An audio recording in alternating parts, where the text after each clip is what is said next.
Chris Cuomo here. Welcome to NewsNation.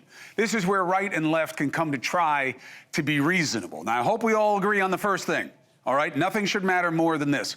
To the men and women and the families, to all who choose to serve this country, to all those who have had that choice shape their lives, thank you for your service this Veterans Day. And every day as a reminder of what it is to really show love for country through action. You are true Americans. You're also a vestige of the collective conviction that you may hate what another says. You may hate what another believes, but there are those among us who would literally put their lives on the line to defend the rights of others to those types of beliefs, and you are they. So thank you. Now we turn to something decidedly less, pretending to be about the good fight when really you're just about advantage over the other side. In less than 24 hours, the House is expected to end the longest government shutdown in American history. That is not the kind of history you should be wanting to make. Some are crowing that the Democrats caved.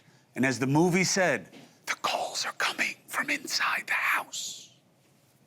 I can't f***ing believe it. They f***ing caved on the shutdown. Look, don't let them spin you. The Democrats caved without a guaranteed extension of health care subsidies. Just a promise.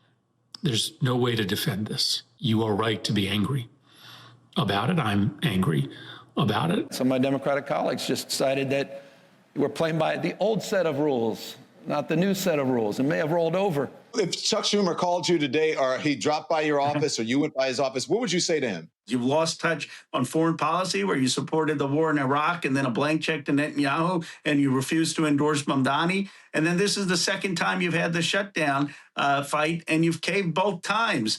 And it's time for you to gracefully make way for a new generation. It is a setup. The Democratic Party is about to change. Now, first you got the noise, right? Those are the click warriors that I was just showing you, or some of them, right? Some of them are players, some of them are pundits. And the pundits are just click warriors. They're just fomenting outrage because that's how they get paid, right? They are useful dupes for the agendas of others. We get that. But you got to look at the agenda, because the one that's at play right here, I believe, is going to be the most powerful play in politics. The signal, as opposed to the noise, is the ascendance of the populist movement on the left in reaction to MAGA. I call it mega. Mega as in a bigger version of populist outrage. More people, broader base of concerns, and more change wanted or demanded. Now, I think the Democratic Party, they only see one opponent. They actually have two. You got MAGA on one side, but you got mega on the other. And while the Democrats, I believe, made a good point with this shutdown against MAGA, mega made an even bigger point about them. Now, all critical thinkers, that's what NewsNation is about, right? We have to see that the premise here of caving is flawed. Those blaming the 8 senators for ending the longest period of forced pain on the innocent in our history of shutdowns. If you're seeing this as caving, how did you see it ending? You saw it ending as a guaranteed extension of the subsidies? Then you're an idiot or you're lying, or both. And it takes us to why they really did this. Senator Schumer and the other Democratic leaders were duped into this shutdown by MAGA. Why? Good reason and dicey reason. The good reason? Desperation to fight back against Trump. I get it. The base demands a muscular response, opposition to Trump. Stop letting him run all over you. I get it. Hence the Newsom tweets, and now this.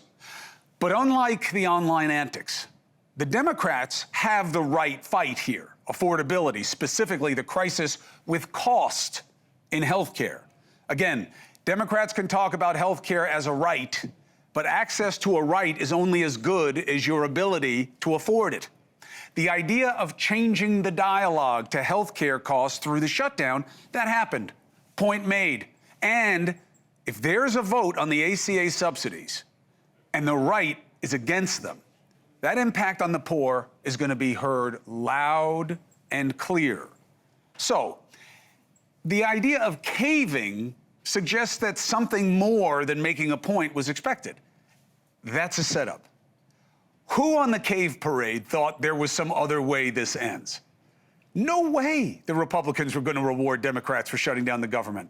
Oh, that's what you say. No, that's what the Republicans say, or really MAGA, and that's what the Democrats said when they were in the majority during a shutdown.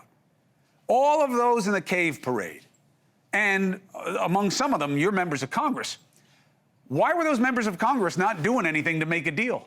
Reportedly, they were doing little to nothing to make anything happen. If you thought there was going to be a deal, why weren't you trying to work on one? Because it's a setup. And they wanted to have it both ways, and I think they're going to win. Get the resistance against Trump, right? Showing you'll shut down, you'll play your leverage. And then when it ends the only way you knew it could, other than the right getting rid of the filibuster, which you would have never stopped regretting, you win also because you get to make your own leaders look bad to make way for new leaders. Now, one irony, you know the 8 senators they keep telling you to vilify, right? Which is actually kind of stupid, and they should watch their language, because if something does happen to them, which is not that crazy these days, it's the last thing we need. Did you know that a few of those 8 were actually the only ones trying to get a deal done to make something happen on the ACA subsidies right now? See, this was a setup. Again, you may not like the idea, but it doesn't come from me. The idea of what this was about comes from the socialists' own playbook. The DSA laid out how they're actively planning a hostile takeover of the party to remake it in their own image, and part of that is getting rid of the leaders. Hence, the shutdown setup. And look, we've seen this movie before with MAGA. It's no longer the Republican Party, it's just MAGA. The populist outrage took it over. And I think we're going to see the same in the Democratic Party. I just hope MEGA doesn't become the same toxic version of itself that we're seeing with MAGA, where it's just against everything, everything is a lie, everything is blaming and dividing, and thereby MEGA would lose the opportunity they have to be better than what MAGA was for the majority, for the country. And again, whoever winds up leading the left has it right about what is wrong, and MAGA is on the wrong side of what is right. The latest is that they got this doctor in Congress, in the Senate, to claim costs are up with our health care because the ACA is corrupt and filled with ghost people. All right, look, forget the fact that enrollment in the ACA is up in his state, okay? This guy claims 40% of people not filing claims means there's rampant fraud. One, you're ignoring what multiple health experts say, which is that the data is double counting the number of enrollees, and that's how it works. You need people who don't make claims or make claims less often to help with costs. And you screwed that up when you fought against the mandate for healthy people to have any kind of coverage. So you just limited that pool because you wanted to sabotage the ACA. Again, the left has the right issue. The shutdown was never going to fix it. And those who forced the shutdown know this and got a twofer. The DSA and their fundamentalist friends got us talking about affordability. That's good. But they also hurt a lot of people for that conversation. Not least of all, Senator Chuck Schumer and the other Democratic leaders. Chuck got played, and he is just about cooked. As the man says, it's not easy being a turkey this close to Thanksgiving. So let's test the theory with a prominent member of the newfound cave parade, my friend, podcaster Brian Tyler Cohen. It's good to see you. You can use that line because it's from a movie about not being a turkey this close to Thanksgiving. So if you believe they caved, that means you think something better could have happened than this. What? When you say something better than this, what is this? I mean, we basically now we have to look forward to a doomed vote in the Senate where it requires 60 votes to be able to do anything with the ACA. That's not going to happen. If by some miracle it does pass in the Senate, then it's got to go over to the House. That's not going to happen. And if by some miracle on top of a miracle it passes the House, then we have to rely on Donald Trump, who hates Obamacare and its namesake, to sign this thing into law. So what this means is that they have figured out a way to effectively kill the ACA, hobble the ACA in whatever way they could think to do. Brian, and so I get the problem, and I have no problem with you guys going after Schumer. You do you. Figure out what leaders work for you. But the miracle is what you're asking for. No shutdown has ever ended with a policy change that the minority who started the shutdown wanted. We both know this, and I believe your expectation is fine. You should want what you want. But you're too smart. You know it was never going to happen this way. And I think you're making this case to take down Schumer and the leadership, which I'm fine with. I'm just not fine with you pretending a deal was possible to end the shutdown. To claim that the shutdown would not have resulted in any deal as far as the ACA is concerned ignores the fact that Trump and Republicans knew that they were getting killed on this thing in the polls. 2-1, by a 2-1 margin, independents saw that the shutdown was the fault of this administration. You've shown the graphic numerous times. The Kaiser Family Foundation showed that 8 in 10 Americans wanted these ACA subsidies to be extended. Yeah, but you know those numbers dropped. You know those numbers dropped during the duration of the shutdown. You guys took so long, you caused so much pain that you lost part of your base. And again, I've said it many times, and you know this personally, you guys are fighting the right fight. Affordability is the right fight, and healthcare cost is the right fight. But again, I don't get where you're coming from. I get you saying, hey, we need a deal, we need leverage. I get the desperation. You can't point to any shutdown ever ending, even when the polls were against the majority party on the issue, that resulted in a policy change when Democrats were in the majority or Republicans, because you don't do that because you'll never have anything but shutdowns. Everything that we're seeing right now is unprecedented. The notion that nothing could happen now because it hasn't happened in the past is disproven on a daily basis. But not with these, and none of the people who are on your side of this, and again, I can't keep saying it enough because of the way you guys chop up everything on social media, but I'm with you on the fight.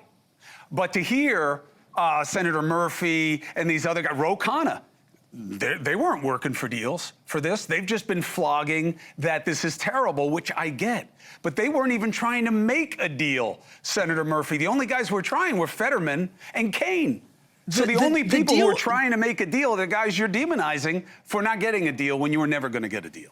Chris, the deal was simple. The deal was come to the table and extend the ACA subsidies that were already in existence. The same ACA subsidies that at that time, 3/4 of the American people were in support of. It's like when Trump's guys asked for money for the wall that the American people said they wanted with the results in the election, and the Democrats said, no way, you're not getting it. You don't have the majority. Chris, this comes in and the they aftermath. didn't. This comes in the aftermath of an election where Republicans got absolutely routed on the backdrop of this very shutdown. Yeah, but hold on a second, Brian. If you're a Republican Party, I'm with you, but you only won the races you were supposed to win in an off-year election. Georgia, Mississippi, Maine, California by a 2/3 margin. Pennsylvania's Supreme Court retention race. They were all blue seats. I mean, you only won a couple of non-blue seats. I get the results, but I don't think they mean as much. Georgia's public safety commission. These are seats that Democrats hadn't won in decades, and they won them by 25-point margins. Listen, that's because affordability is real, populist outrage is real, and I am with you on it.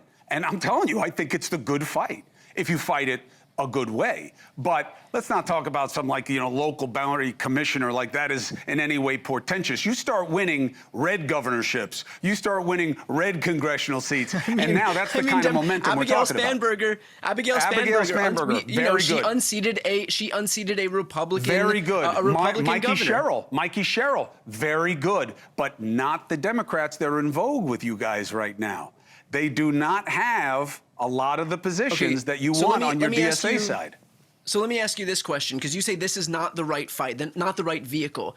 Explain to me what other vehicle we could possibly have used than the little bit of leverage that Democrats had to prevent giving those 7 votes that we needed to reopen the government. What leverage do we have now other than, a pinky promise by John Thune and by John Thune alone, not even Mike Johnson, that he'll bring this thing up for a vote, which we all know is going to be doomed? Now, in epistemology and logic, this is called the presentation of a Hobson's choice, which is where it's set up where there is no good choice, because there is nothing that you can do in the minority. No, listen, and I get the frustration of that.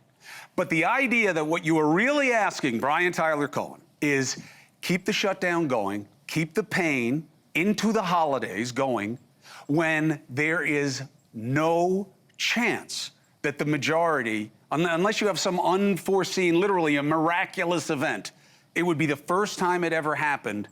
And they don't believe they're losing the shutdown optics. I think they're wrong, but they don't even believe it, Brian. That's why I'm saying I get what's wrong. I don't get how you think you're going to make it right. I think the problem here is that there is an expectation from everybody in this country, especially folks in the media, though, that the Democrats are always going to swoop in and be the adults in the room and save the Republicans from the disastrous policies that they themselves put forward. And so the fact that we can sit here and discuss this idea that, oh, there's no way that this possibly could have done because we all know the Republican Party, we all know these people wouldn't have extended these ACA subsidies, and even if it meant that Americans had to starve to the tune of 42 million Americans, even if it means that 24 million Americans are going to see their ACA subsidies double, triple, quadruple as we head into 2026, even as we watch 17 million Americans lose their Medicaid, God forbid we ever accept the notion that Republicans could recognize the pain that they're putting on people and that they might for once be the adults in the room. It is so it's just so outside the realm of possibility for everyone to ever just suppose that Republicans might do the right thing and might be the people to reduce this pain. Gentler. It always I don't has believe to be in the kinder. Democrats. Brian, you got the wrong guy. Okay, I am a student of Machiavelli. I've been involved in 16 campaigns with people named Cuomo. I believe in game theory. And do you know what you learn in game theory? If you play by the normal rules, what happens? You lose. So you have to do, what do they call? Change the rules, also known as cheating, okay? And that is at play in politics like nowhere else. I get it. I'm with you. I'll give you your leverage. It was never going to happen this way, but I get why you did it this way, because you set up Schumer and these guys to take the loss where the new left got the win, which is we're not talking about something that you and I are so happy to be talking about. These subsidies would have faded. And we're talking about it. And now if they don't have the vote, they look terrible. If they have the vote and they vote against them on the right, they look terrible. And you're having the right conversation. You're right about what's wrong. I'm with you. But this is what you should be doing. Chasing that issue, saying this is how they abuse their power, and proving that you have better ways to do this. You know we're one law away, right? You know if they could pass one law that we're going to hold all costs at Medicare levels for anything that gets the government subsidy, you know costs would start turning literally almost overnight. The only reason it won't happen is what? Because what these two parties want is advantage over the other, not fixing the problem. They want to win the blame game. That's my concern, Brian. I want to make sure you're on the right page.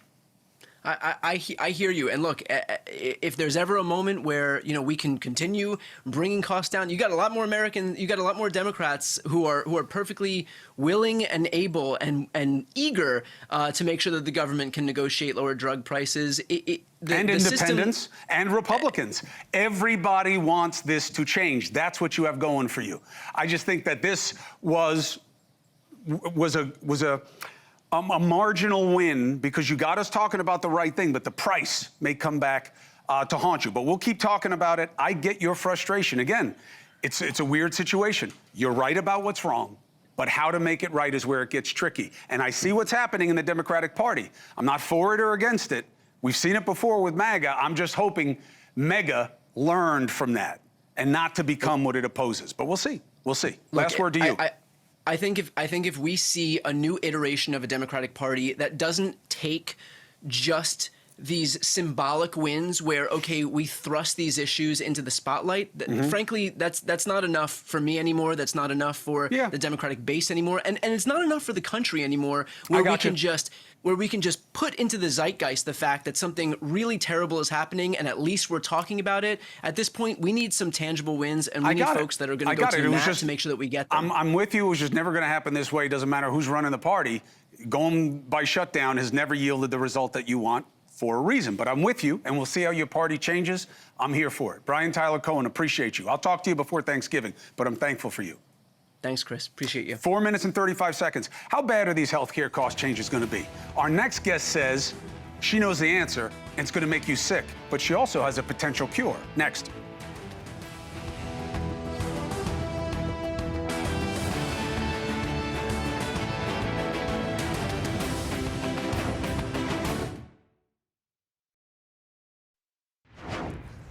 All right, in January, Dr. Elizabeth Potter went viral. Why? This. I got a phone call into the operating room saying that United Healthcare wanted me to call them about one of the patients who was having surgery today, who was actually asleep having surgery. So I scrubbed out of my case and I called United Healthcare, and the gentleman said he needed some information about her, wanted to know her diagnosis and whether her inpatient stay should be justified. And I was like, do you understand that she's asleep right now? And she has breast cancer. Insurance is out of control. Not the only doctor to say that to us, by the way. Not to me personally. I've had many, even on this show. Now, you know who heard the video? Millions, including the insurance company. They demanded she take it down. She refused. Guess what happened next? Guess what she now knows about the real healthcare problem and fix? Dr. Potter joins us. Thank you, doctor. I appreciate you fighting the good fight. Thank you. It's so good to be here. So, Doc, what'd they do to you? Oh, gosh. Well, I received a threatening letter from a defamation firm out of Washington, D.C. C&D. C&D. These from a firm that, you know, represents folks like the Sacklers and Russian oligarchs, telling me to take it down and to apologize. Cease and desist. And I was terrified. I truly was.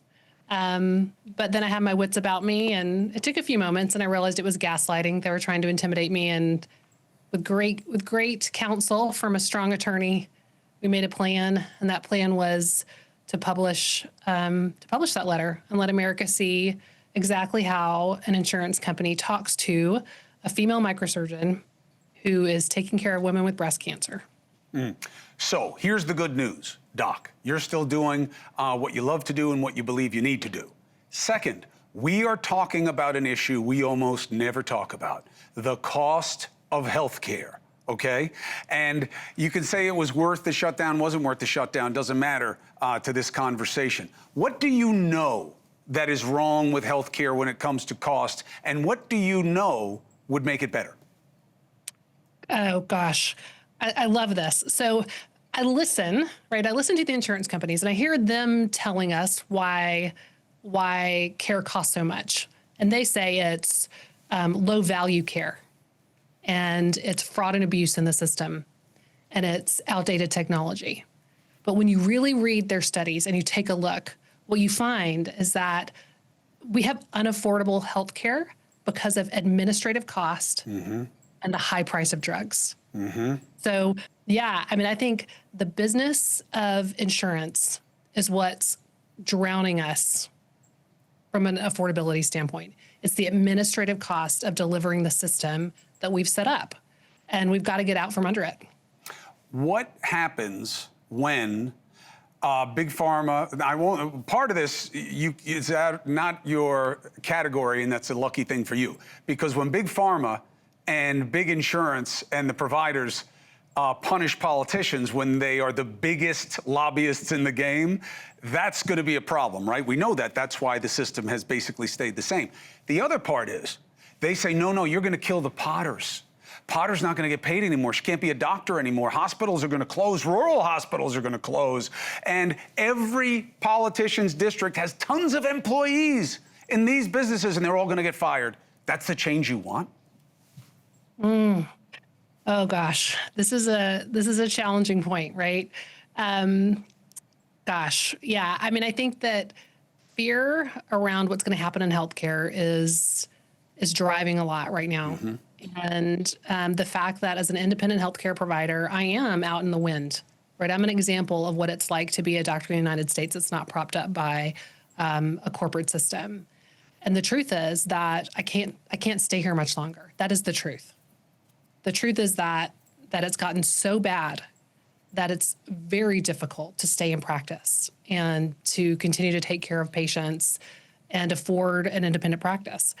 But yeah, I mean, I guess now I'm saying I'm raising an alarm because we are about to be in a situation where there is, we have to acknowledge that insurance has become a luxury item for most Americans. Yes, that's the right way to put it. And I'll tell you what, another piece of good news. Dr. Potter, you're trained in how to fix medical problems, not healthcare insurance problems, okay? So you don't have to have the answer.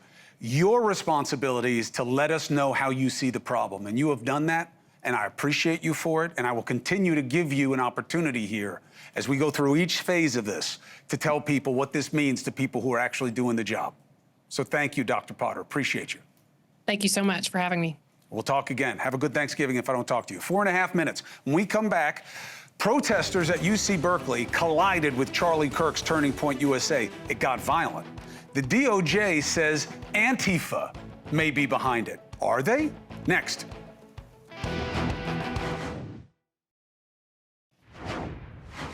Charlie Kirk was assassinated debating on a college campus, one of the low points in our democracy in modern history.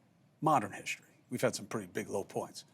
His company, TPUSA, Turning Point USA, has vowed to continue. But last night, guest speaker Rob Schneider was confronted by angry protesters at UC-Berkeley, and it got violent.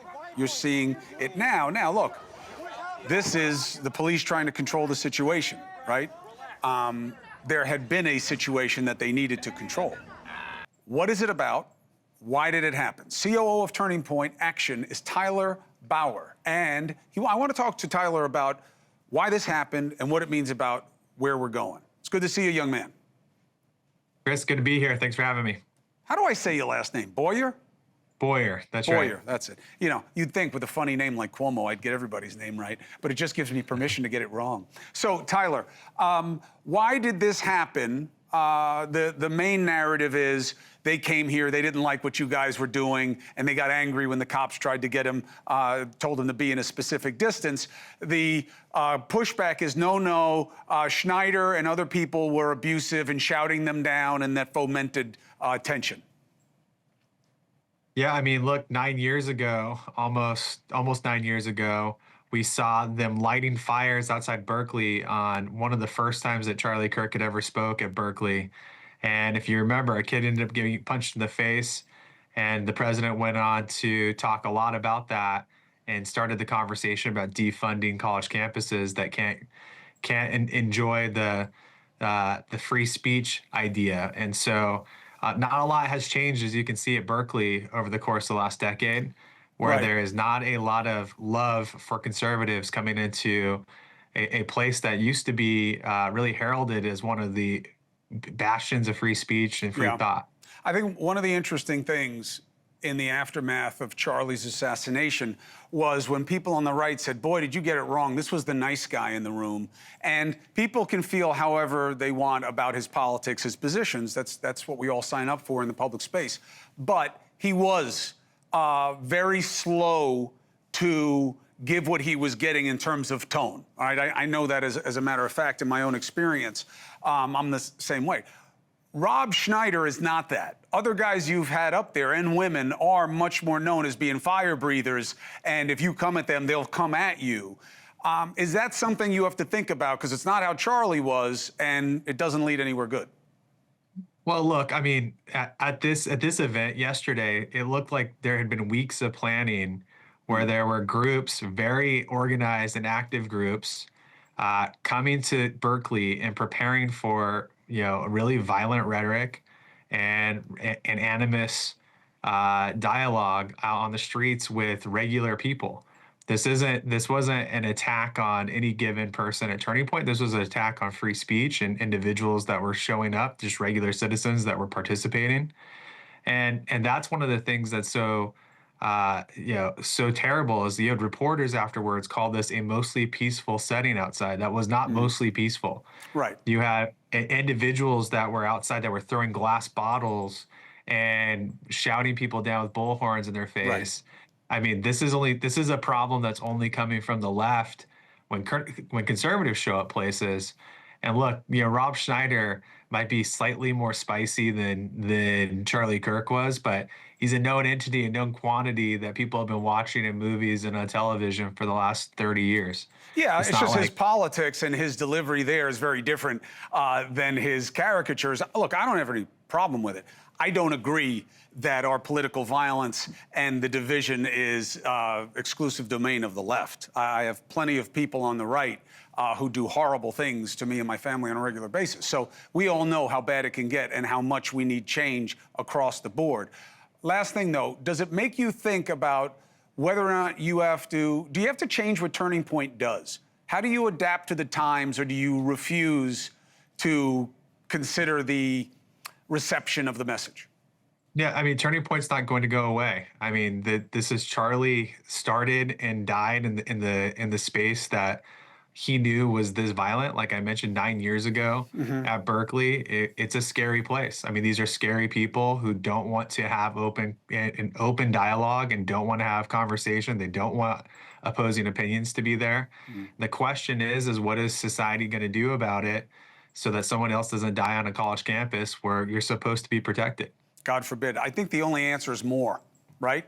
You got to have more events. You got to just keep doing it. And you can't say, when something bad happens, that's the headline. It was bad. It shouldn't have happened.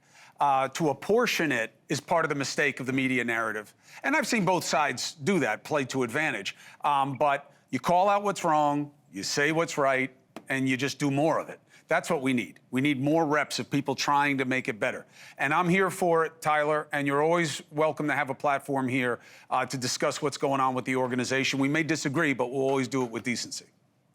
Well, I'm glad that somebody was there to capture what happened last night, because the mainstream media wasn't. And so we're really grateful for our team to be there and go face to face with some of these thuggish protesters. It's rough, but it's something that has to be done. Listen, I love citizen, witnessing, and that's great as long as it's not fake, right? This is real. This is what happened. But these days, boy, oh boy, do you have to be careful. All right, we're here for it. Take care of yourself. I'll talk to you again. If not, have a happy Thanksgiving, all right?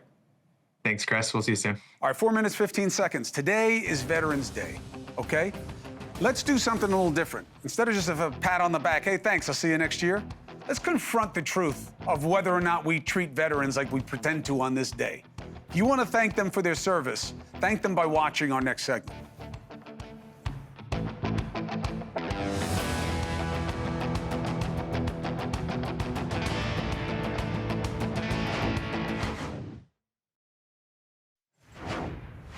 Thank you for service. Thank you for your service. Thank you for your family's service. Thank you, Mr. and Mrs. Veterans of America. That's what we say, right? And I think a lot of us mean it. But how do we show our thanks? That's where it starts to get much less laudable. Retired Brigadier General Mark Kimmett, Marine veteran Eric Mitchell, whose company Life Flip Media is one of America's leading advocates for veterans. First, thank you for your service. I appreciate you doing us the service of coming in to discuss the reality. So, Eric, I'll start with you. We know about the VA. Trump just said, oh, the VA's doing great. It's not doing great. Certain surveys say this. But what do people need to understand about how many military members and their families are on the margins? All of them. The VA, I mean, it's not just the President Trump. He's just a series of presidents that have come out and said the VA is just doing fine. Of course, their health care is great. It's great to be POTUS. But I can tell you, Chris, an hour ago, I was getting text messages from a friend who's sitting in a VA in California right now. He's been there for almost 10 hours, and he's having a health crisis. It's out of control. And it's not just that. It's the shutdown. Let's talk about that. Let's talk about friends of mine who are having to send money to their children who are active duty military to pay their bills because they haven't been paid. This thank you for our service in this one day, it's not just that, it's our military, it's our veterans. We have to do more than just one day, and it's just a slap in the face that people need to understand what's really going on. And there's so many ways that Americans can support veterans, not just one day. You got to go further than that and look at the businesses you could support and how that helps veterans truly every day. Because there's people everywhere, businesses across the country that you probably don't even know are veteran owned. If you supported them, that's truly helping a veteran out there. 100%. You're going to appreciate this, Eric. I mean, you don't agree with the point, but you're going to respect where it's coming from. So I'm reading the notes of the pre-interview with General Kimmett, right? And, Mark, I'm a big fan of yours, General. And one of your points is, look, this shutdown, the pain of it was improper, but it may be good for the fighting men and women to feel the pain of those that they protect, even if it manifests itself in the shutdown. That is such a military man attitude, General. Explain that to people about why you feel that way. Well, first of all, I think what you need to do is make sure your pre-interviews do a little bit better putting the comments in context. What I said was this. The veterans are part of America. They came from America. They went back to America after their period of service. I came from an era when I first came into the military, we were denigrated, we were put down, we were just totally despised by society. I think, unfortunately, during the GWAT, in fact, for many reasons, the military has become venerated. And I think it's important to understand that the military, the soldiers, the veterans, neither want to be denigrated nor venerated. They want to be part of America. And if that means at certain points in time, they need to share the burdens that their fellow policemen, firemen, nurses, and other first responders are facing, we're not a special class. We're not a Praetorian Guard. We are part of America, and we should be treated the same way any other first responder does and bear the same burdens that every other special person like a first responder does. That's my point. I think it's a great point, and I appreciate you making it, General. And again, even if you don't agree with the context, I think it is an uncommon kind of modesty and humility. And I think that's one of the things that people love about men and women who go into the service. So, Eric, within that lens of recognition that, yeah, okay, you guys aren't supposed to have a special standard, I'm saying that it's the hypocrisy. It's not from the general, of course, but politicians always say you are special, and then they never deliver on what you're special. Chris, you couldn't hit the nail better on the head on that one. I agree with the general and exactly in his context. It is frustrating if you look at it as a veteran or somebody who's currently serving.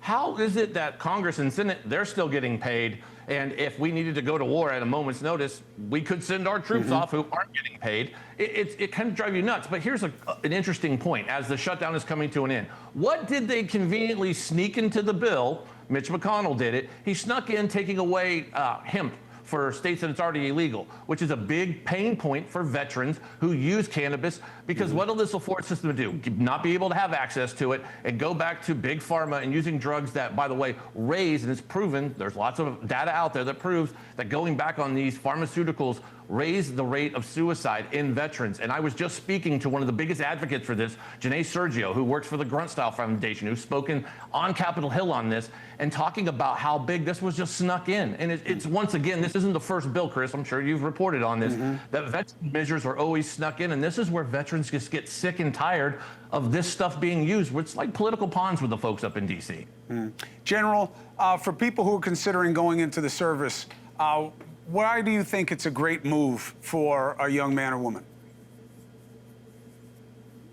Well, first of all, I'd note that in the past 6 months, the re-enlistment rates and the enlistment rates are starting to skyrocket. Look, the fact remains is, yes, we can always do better for certain parts of our veteran community, particularly those that have had grievous wounds in combat. That is not, as my colleague would know, that doesn't mean we necessarily need to venerate every fobbit that was out there that sat for 12 months inside an FOB and never got out and saw a moment of combat. The fact remains the United States still provides better service to their veterans than most every other country that I've ever served with. So my simple point would be we can always do better. I think we need to take care of the soldiers, sailors, airmen, and Marines that had extraordinary casualties, extraordinary loss of limb that really need the help. But I got to tell you, we've had 3 million people serve in the military since the war on terrorism started, and we don't need to make them a protected class like some group that is incapable of taking the pain. As for what they can do coming in the Army, look, the Army's and the services always what they have been. Great place to come in, grow up, learn a trade, get back, and make your life better on the outside. General Kimmett, thank you for your service. Thank you for your perspective. Eric Mitchell, thank you for your service. You're always welcome here to make the case. Good luck with the work advocating for the men and women who have served this country. Up next, what matters to you on this day? What did we get right? What did we get wrong? Have your say. 844-968-7720.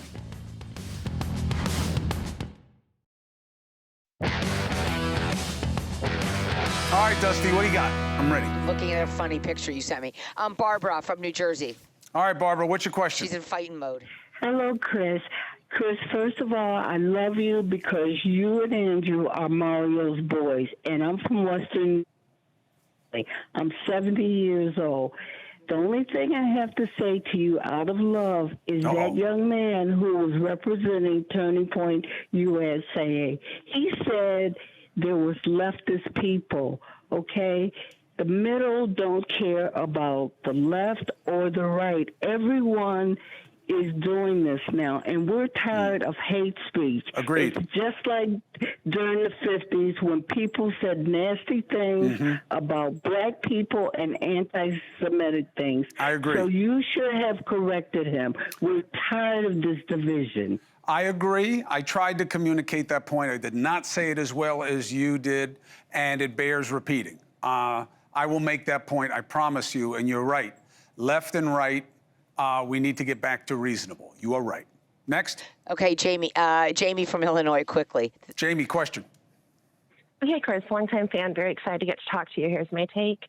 I think you're mistaken to be so confident that the shutdown couldn't have caused change, because this shutdown was so much longer that we were really starting to see the repercussions.